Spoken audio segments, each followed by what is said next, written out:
Hello, everyone. This is Monet, the creator, and I'm so excited to welcome you all to another episode of Navigating the Hidden Curriculum. I created this podcast because becoming a scientist is not necessarily the easiest path. In fact, many people have very nonlinear paths, and because of this, it turns out to be a hidden curriculum. The goal of this podcast is to share the scientific journey of others, as I believe this is one of the best ways that we can learn what the best paths for ourselves may be in science. For today's episode, I'm so excited to introduce you to our guest, Dr. Erik Herzog. Dr. Herzog, or Dr. H for short, studies the molecules, cells, and circuits that underlie the daily rhythms in physiology and behavior. He earned his PhD in neuroscience, studying with Dr. Robert Barlow, and pursued postdoctoral training with Dr. Jean Block. In 2000, he started his lab at Washington University with support from agencies including the National Institute of Health, National Science Foundation, and the March of Dimes. His lab has also published over 100 peer-reviewed articles. His laboratory has discovered mechanisms underlying how circadian clocks synchronize to each other and the environment and how they regulate physiology, behavior, and health. His current projects include treating glioblastoma in preterm birth with sleep and circadian principles, revealing neurocodes for synchrony among circadian cells and tissues, and inferring the connections, interaction functions, and cell types that underlie daily rhythms as a function of age, sex, and seasons. Dr. H is the Victor Omberger Professor of Arts and Sciences at Washington University, past president of the Society for Research on Biological Rhythms, past director of the Neuroscience PhD program, founder and director of the WashU Endure program, and founder and faculty coordinator of St. Louis Neuroscience Outreach. He has dedicated himself to diversity, equity, inclusion efforts through service at Washington University in St. Louis, the Society for Neuroscience, and the Society for Research on Biological Rhythms. He has also been recognized with multiple teaching and mentorship awards. And before we get started with the interview, I just wanted to give Dr. H a very special shout out because you have such a special place in my heart. You are arguably the best mentor I have had in science so far. You've definitely changed my life, helped me feel more purposeful in both the science field and in my current career interests. But you have also changed the lives of so many people through your work with Endure and within your own lab. So I don't get the opportunity to say this enough. So thank you so much for everything that you do and for all the help that you provide to all the students. Thank you, Ebony. Thanks for everything you do. Yeah, thank you. So let's get started with the interview. What is your earliest memory of your interest in science? I have childhood memories of living in the woods and realizing that I just found finding critters in the woods fun and hauling them home and having my mom be like, that stays outside. Um, and so I think pretty early on it was pretty clear that I was into living things. And I just I can't say when, but I don't have like a clear memory of this, but when I was growing up I was really into um Jacques Cousteau, this guy who had this TV show on Sunday nights, and he was this French explorer, the guy who developed helped to develop scuba diving. Hmm. And he would get on the TV and take you on adventures all over the world in his sailing ship called the Calypso. And he was just fantastic. He would talk about, now we'll descend into the protein depths in search of the elusive giant squid. And I was completely hooked. I wanted to be like him. And so for a long time, really a long time in my career, I thought I was going to be a marine biologist right up until the first year of my postdoc. I still thought I'm going to be a marine biologist. Wow. Wow.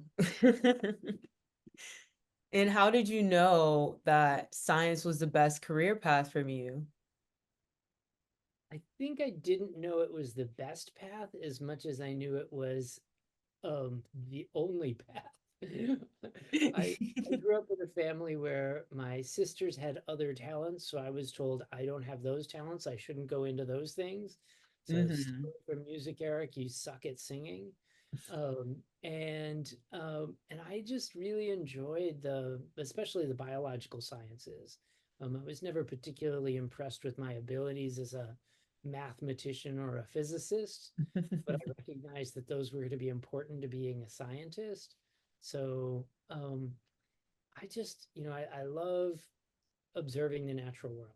And so, in that sense, I guess it was always the best path. Yeah. And so why did you choose to do grad school and research instead of going into med school? With that Yeah, also that's a being an great option. question because my dad was a physician, and growing up, I saw a lot of stuff. Um, Hmm. and in fact, I had a number of opportunities where I was sort of on the scene for emergency medicine being practiced. And I realized I kind of got that thrill that you hear people get. I was there when somebody had a cardiac arrest and I saw them resuscitated. I was a lifeguard and I made Oh, wow. saves, and I always felt like I could do that. But I'm also super emotional, and when I see people suffering, I cry, and you don't want that in your doctor. And I remember being in grad school, and where I went to grad school, we actually took courses with the med students, Hmm.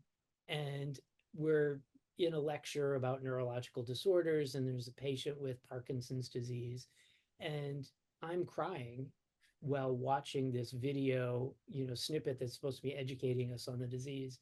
And it just confirmed for me, yeah, I'm really, I should be trying to cure this disease, but not trying to treat these people. They would not enjoy me. Yeah, yeah, that's such a good aspect. I think during the mentorship call last week, just a random thing to mention, that's something that Yael, that actually did one of the interviews for navigating the hidden curriculum. That's what she mentioned, is she realized that one of the big differences between medicine and like going into research was, well, do you like that one-on-one patient interaction, or do you prefer to be like the person behind the scenes helping cure the disease versus like that direct interaction? And that's how she really figured out, okay, is this MD what I want to do? Is the MD PhD or just a PhD by itself? So yeah, that's a really good way to think about that process. How do I emotionally feel from doing this work? Yeah. So, what would you say was a part of your hidden curriculum? So I know that like you just mentioned that your father was a physician, so maybe it's not so much of a hidden curriculum, but a physician and not a research scientist. So, Yeah, and in fact, my dad had explored research and discovered that he did not enjoy it.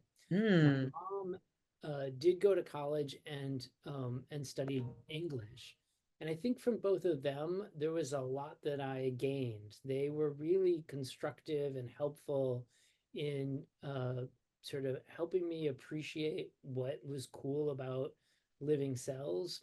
My dad was really helping me with thinking about just biology, but my mom was much more present in my growing up than my dad. My dad was a busy doctor. I yeah, literally go visit him in the hospital more often than I would see him at home.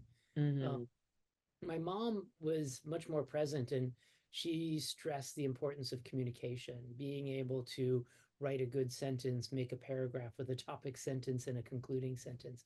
And those things turned out to be, the things that my parents imparted to me gave me the abilities that I could, do okay in college. I wasn't like amazing in college, but I got by.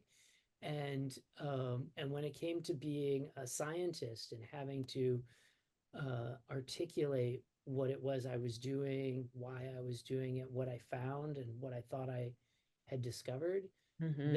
those skills from my parents were part of my hidden curriculum. Luckily, I had family that really supported me in that.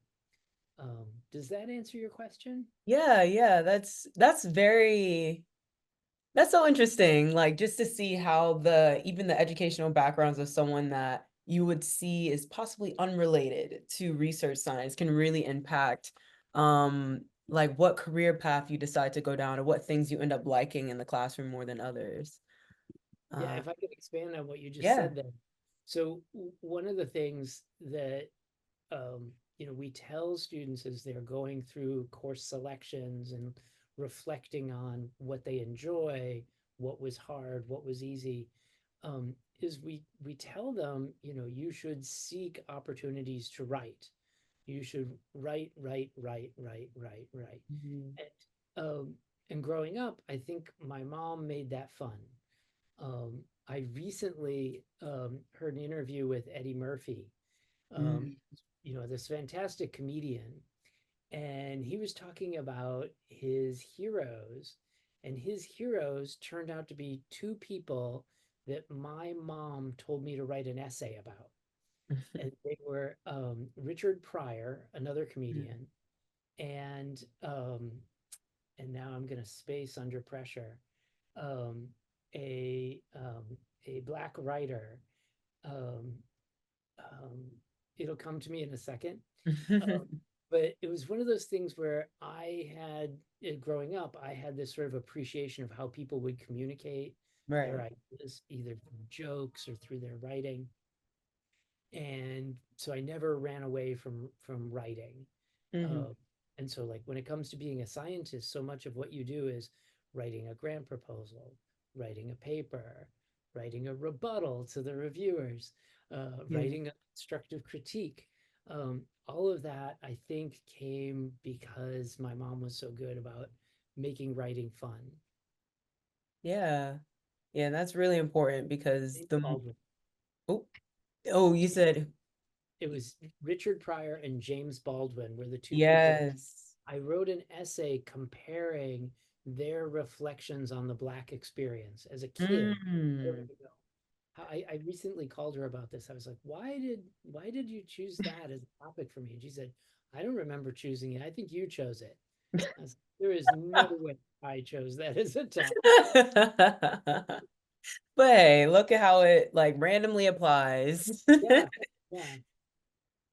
So, while you were in your studies, while you were in your either undergrad or grad school, um, what, and I know that like your grad experience is probably very different and shifted, of course, since post-COVID era and all this that we are now experiencing. But what did you find very difficult about feeling confident as your identity of being a scientist? Was there anything that made you have problems or have difficulties like identifying yourself and feeling confident in the laboratory? Yeah, I was part of a very small graduate program. Mm-hmm. And in fact, it doesn't even exist anymore. Mm. And the first challenge that we as students in that program faced was just this idea that we had picked this teeny tiny niche in this great big field. And so we would go to conferences and we would feel out of place because we didn't know all these other scientists. We came from a pretty small place. Mm-hmm. Um, Second thing was that um, I decided to get my PhD in engineering, and my undergraduate degree was in biology. And the engineering degree required that you pass a math qualifying exam. Mm-hmm. And boy, was that a challenge to my identity. I panic if you ask me to add numbers out loud. And so I actually failed the math qualifying exam as many times as you're allowed to fail it before they kick you out of graduate school. Wow. Ended up passing it by 1 point because I studied really hard or because they showed some grace. I don't know which. Um, but my classmates were dedicated to my survival. Like my office mates were helping me study because they had seen me fail it twice already and they weren't going to let it Yeah. happen. Um, and so things that challenged me in graduate school, going to conferences and feeling like I belong here, um, having mastery of skills that they told me you have to have mastery of. But I said, I don't think I'll ever have mastery of matrix algebra or, I actually on my qualifying exam had to do what was called three-dimensional topology. Is an Mm. area of geometry, and they Oh. just decided this would be a really good thing for us to know. And I just really felt like I'll never be proficient at this. But in the long run, those things that were challenging to me, going to conferences and feeling comfortable, doing math and feeling comfortable, now I I look back on that and think, it was actually good that they stretched me, and that Yeah. if there's one piece of advice I give to people who are starting out in this pathway, it's consider what would stretch you, not what you're already good at, but what will Mhm. make you different from your colleagues. And so the fact that I ended up with a PhD in engineering at a time when genomics was, the rage, and we didn't mention the word gene that for, a single day in my graduate training, Mhm. but I was learning all this differential equations and computational modeling and approaching the problem from a very different way than the majority of people in the field. I came out actually being kind of special. And I think that really helped me in the end. Yeah, I would love to hear actually related to this. How did you end up circling back and then opening a lab that focuses on circadian rhythms? Was there a direct connection between that degree that you had got? Was there something that sparked your interest that made you interested in circadian rhythms? Was it something you already were very interested in? So it was a random walk. It was unintentional. But if I pretend that there were moments of fate that led me to where I am now, I will tell you that as an undergraduate, I was studying to be a marine biologist, and I was studying barnacles and when they settle and attach to ship hulls. Yeah. And so I was interested in when do they do that? And it turns out barnacles in the laboratory will tip their head down and swim and attach and make a little cement home at the time of high tide. Even if they're in the laboratory, they somehow know it's high tide out there in the world. And so I got interested in that biological rhythm of living according to the tidal cycle. And in fact, I lived on the tidal cycle. I came into lab every day 1 hour later than I did the day before. So I would start the week coming in at 8 in the morning, and I would come the last day of the week, I'd come in, something like 1 or 2 in the afternoon and start my day then. And so it was really hard to live on a 25-hour schedule. Yeah. Uh, and so I was exposed to the idea of biological rhythms, then finished my undergrad, never heard the word circadian the entire time I was there, as far as I recall. Then did some other stuff, ended up going to grad school. In grad school, I was doing research on vision, how the horseshoe crab eye works. And I was collecting data from horseshoe crabs, recording optic nerve activity and behavior in horseshoe crabs swimming in the ocean. Hmm. And the experiments were done under natural conditions when the sun was up, when the sun was down. I was working day and night. And I discovered that the horseshoe crabs could actually see equally well day and night. It was like they put on night vision goggles Hmm. and they could just do their thing. And so my thesis all of a sudden became about how can you see equally well at night when light levels have dropped a million fold. Hmm. And that's when I learned about circadian clocks. And I was like, wait a minute, the circadian clock in the brain is talking to the eye and jacking up the sensitivity of the eye to anticipate that it's going to get dark tonight so that you're ready to do your thing, which in horseshoe crab's case is go find a mate by looking for potential mates. It's like going to a bar. And you can imagine being able to see well at night has its advantages. Um, if you're hunting for your next date.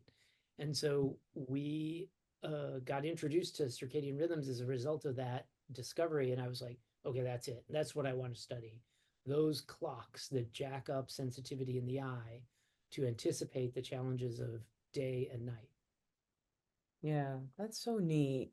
I love how it's always a full circle moment though, Dr. H. Like somehow my indoor research lab when I was at WashU was on, I mean, it wasn't on choroid plexus specifically, but it was on, ventricle biology and drainage and CSF flow. And then I ended up joining a lab that is exactly that. So I don't know. I feel like some of those circles or like you being interested in marine biology and still having so many projects that were related to marine biology like that It's a small world. It's a small scientific world. Yeah, and it's fun to think that each experience you have really is contributing to what makes you special. So, you Hmm. started out working on teeny tiny ventricles and teeny tiny fish, and then, from there you evolve to thinking bigger and bigger and bigger. Yeah. So my next question I have is, what tips might you have for young scientists and trainees today that are interested in getting to the STEM field or interested in getting into the laboratory, doing research? What tips would you have for them? Yeah, I always prefer not to answer a question about general tips for everybody. Yeah. Because I just told you how important it is to think about how to make yourself different. Yeah. Tell everybody to do the same thing. You're not making yourself different. But I do think that, what is hard about this business is identifying questions that are exciting. And if you don't think you have exciting questions, you don't know how to identify what's an exciting question, don't panic. So, my first piece of advice, my first tip is don't panic. Things come to you as you work your way through the process. I Mhm. would say that my graduate work, which has been described by people as cute, was training me in really the the idea that you fail and you learn from your failures. And then my postdoctoral work is where I really learned to do things like experiments that test necessity and sufficiency Yeah. and to design experiment. And then starting my lab, that's when I really think I figured out like what are important, exciting, significant questions that need to be answered. And Mhm. so being comfortable with the idea that in the beginning, you you just you got to learn from failing. That's Yeah. an but there's lots of stuff we all have to be reasonably good at if we're going to be a scientist today. I think it would be good to be good at programming. Be nice if you were comfortable with differential equations and just thinking about things. Everybody talks about my model, and you can think of a model as an arrow going to a box, going to another arrow. That's a Right. model. But maybe you can represent that arrow as an actual molecule or an actual equation. And you start to think about different ways to model or think about your problem. And those of us who can frame our problem in different ways often see it in a way that we can solve it that other people can't solve it. Yeah. And I think like very, very related to that, and this is a conversation I had with my PI not too long ago, is like once you do have your data and you say, okay, I want to present this and I want to share this to others, what is the best way to present that data? Is it to make the arrow represent a molecule? Is it to make an actual image of a molecule and have it change forms? And that's how you like visually represent that. And since my project is so visual, like I definitely am thinking about this every day. Like, how do I piece together something so that I can tell a story about what I'm trying to visualize here?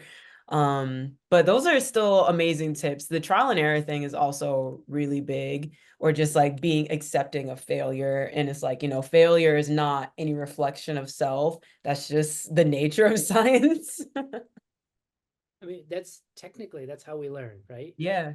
Keep succeeding. You've just been guessing right. You haven't Yeah. necessarily learned. Yeah. Yeah, and I like to think about it in a way of like, because we still have these open questions, that's why I have a job. That's why a lot of us have jobs. That's why we can write grants about it because there are open questions and we don't know what the best model might be to propose for XYZ. So, yeah. We call it research. Yeah, Research like everybody else before you. literally. So my next question is what makes a good PhD candidate or someone that is interested in doing a PhD? What qualifications or what skills make them a good candidate for a PhD? Good. I really like this question. I spend a lot of time talking to people about putting together their essays. Mm-hmm. You'll answer three questions when you're applying for graduate school. The first one is what are your strengths? And you could think of that as what are your qualifications? But in fact, there's another list which is what are your goals? And when you think about it, your goals are what you're going to get trained to do, right? So those are technically your weaknesses. Yeah. Your weaknesses, you're telling the program, these are things I think you guys are qualified to train me in and that I want to learn. And so, not only talking about your qualifications in terms of your strengths, but also your qualification in terms of knowing your weaknesses. And so, I like to think of it as owning up to I'd like to be better at programming, or I'd like to be better at using modern genomic tools, or I really think that the future of, in my case, I'm a neuroscientist, so I'm like, is the future of neuroscience no longer using electrodes? It's going to be all imaging with new voltage sensitive probes. Is it Hmm. going to be no longer working on mice because everything we do in mice seems to fail when we go to clinical trials? Um, Yeah. should we, thinking about alternate systems? Hmm. Um, and then the third question you'll get, so you're asked about your strengths. You're asked about your strengths is your accomplishments. Tell us about your research, and Yeah. your weaknesses is what are your goals? What are you trying to accomplish? Why our program? And then the third question is always something like, tell us something that might be helpful to us about you. And this is where owning your identity can really set you apart. And if you can articulate in a constructive way what makes you special, um, graduate programs will be more inclined to bring you in. Hmm. And so, we are no longer allowed to ask questions about race and identity in the sort of straightforward way we used to. Instead, it's an open ended thing that says, who are you? Tell us about yourself. And some students will say, should I talk about my obsessive compulsive disorder? And I Hmm. said, that's not a reason to go to grad school, right? Yeah. Unless you say, because I want to make a difference for the people who, you know, Right.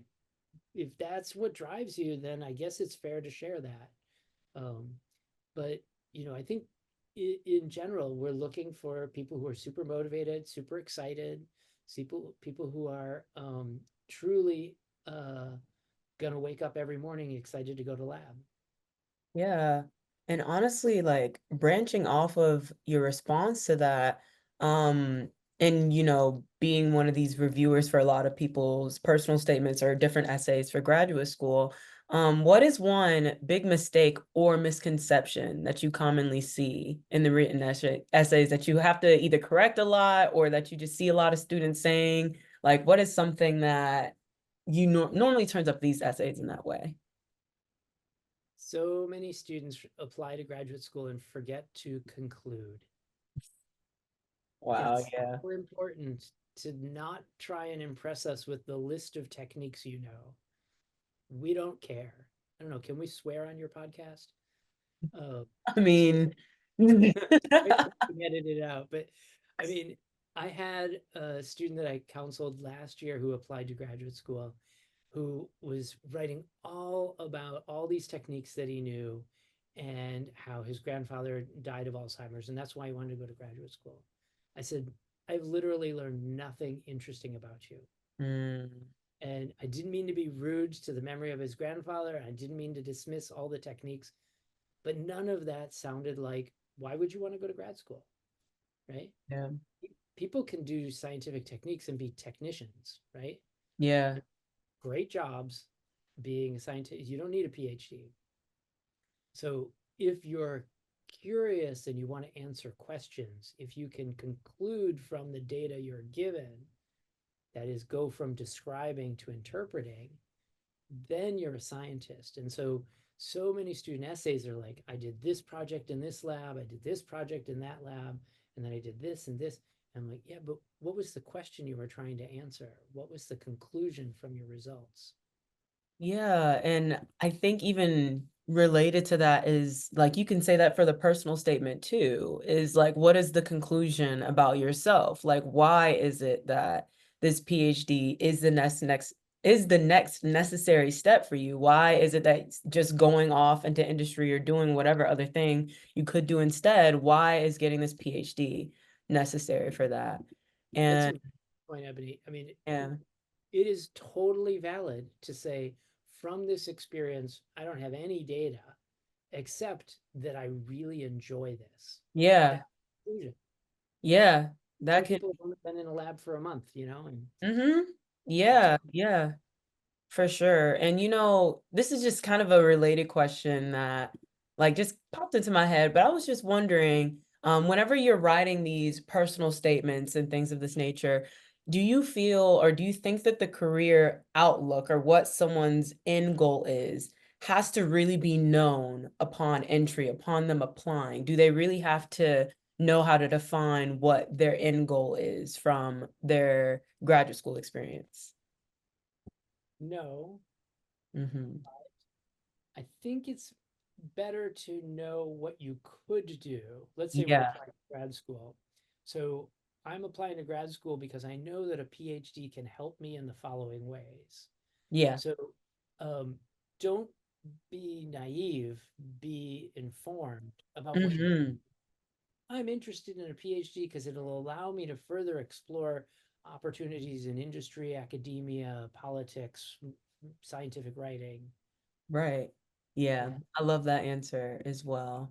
Well, what is so important about being intentional with your commute to and from work? Oh, yeah. So, I mean, I don't think I have any secrets to success, right? I just think we all have our experiences that are worth sharing sometimes. But I do enjoy that I was very intentional about with my wife about where I live relative to where I work. And I Mhm. specifically wanted to live um, about 5 or 6 miles away from work so that on my commutes to and from work, I would spend some time engaging in preparing for what comes next. So every day when I'm biking into work, I'm thinking about random thoughts, but I often have my best ideas on my way to work. And then Mhm. on my way home, I'm completing thoughts that I didn't have a chance to think about at work. And I'm transitioning over to being present for my family, being present for, Wow. everything else that's going on at home. And so I think you want to be intentional about the commute. And I have a very good friend who wrote an article for Science, the journal, called "The Algorithm for Success," and he wrote it as a joke. But they published it, and it has a flow chart, and it has figure one and everything. And his algorithm for success was basically find a really good buddy and commute to work together, and that worked for him. In his case, he uh, Mhm. was faculty at Harvard, and he had a 45-minute commute to and from work every day with his next door neighbor, and they would just talk on the ride in and on the ride home. Mhm. That performs some of the same things that what I'm doing. I'm having an internal dialogue, but he Yeah. was having a great dialogue with his next door neighbor. Mhm. Yeah.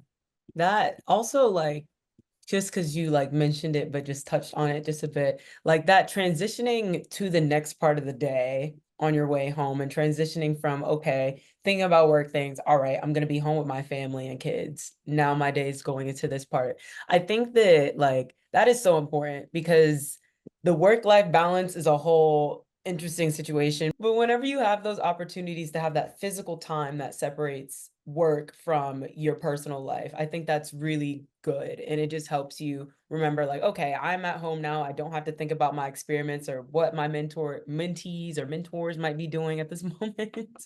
I can transition into this next part of my day. Good. All right, so I have my wrap up questions for our discussion. So, first and foremost, what is something you wish you could tell your younger self regarding your career in science? You're gonna be okay. Yeah, I expect to get that one a lot because a lot of people say that same thing of like, it'll seem like it's a hot mess, but you will be okay. Yeah. think we spend a little too much energy trying to impress Mm-hmm. instead of enjoying, Yeah. especially when we're young. I'm Yeah. embarrassed of who I was as a new faculty member. I was always, trying to raise my hand at conferences to ask questions. And for our next question, what is the worst advice that you have received?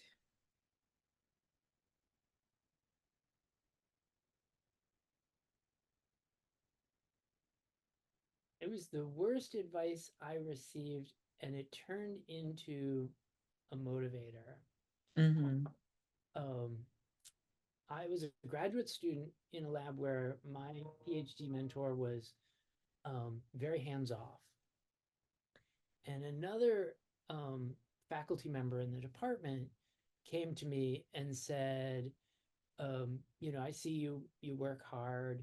I see you showing up to, do your thing, but you're fundamentally not qualified to be a good scientist because you just don't know how to think.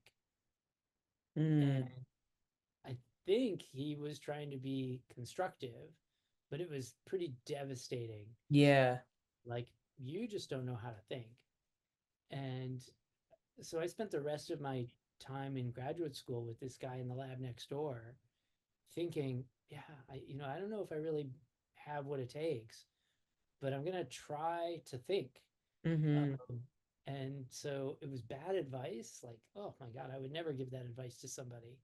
Um, but uh, my job was just to do better than him. The guy next door he was evil incarnate as far as I was concerned. Yeah, sometimes it's surprising how much like a piece of bad advice will turn into, or you'll reframe it in your head as like, okay, this is now a motivator for me to do something else. Yeah. Um, let's see. If you could require all scientists to know a fact or receive a certain style of training, what would it be?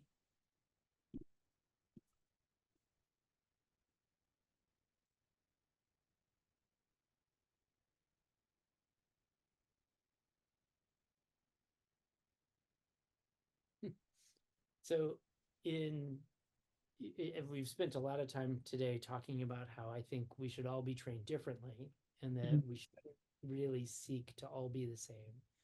But I'll bite and say the central dogma is not dogma. Mm, And if you can accept that we start with general principles to help us frame the question, mhm. and then we have to examine the exceptions. And then we really learn about epigenetics and we learn about, Yeah. how, you know, I'm not my sister's identical twin. Yeah. And then one last question, just because I'm very curious. What drives your efforts and interest in DEI related initiatives? And DEI is diversity, equity, inclusion. I don't know. To be honest, I kind of stumbled into running the Washington University Endure program. Mm-hmm. I've been the co-director of our graduate program for all of our grad students. Mm-hmm. I think a colleague here had sort of made me aware of the Endure program opportunity. And I think through running the Endure program, I've just fallen in love with, it's like working with people that are really fun. These are people who traditionally feel minoritized, excluded. And if your job is to help them feel included um, and valued, what a great job, right? So it came very late in life for me. You know, I I was a tenured faculty member when I started running the Endure program. Yeah, that's such a beautiful story though, to, you know, and you, I must say, you're just the most wonderful person that could have ever stumbled upon this kind of position to run something like Endure. So it is truly so. such a blessing for Endure to have you working for them, honestly. So kind. Wow. Thank you. So, with that, that concludes our podcast episode for today. Thank you all for tuning in. Check out the show notes for more on the Endure program, which we mentioned during this show, as well as Dr. H. And all of my other social medias and podcast episodes will be in the show notes as well. Thank you for tuning in once again. Bye bye. Ebony, bye bye.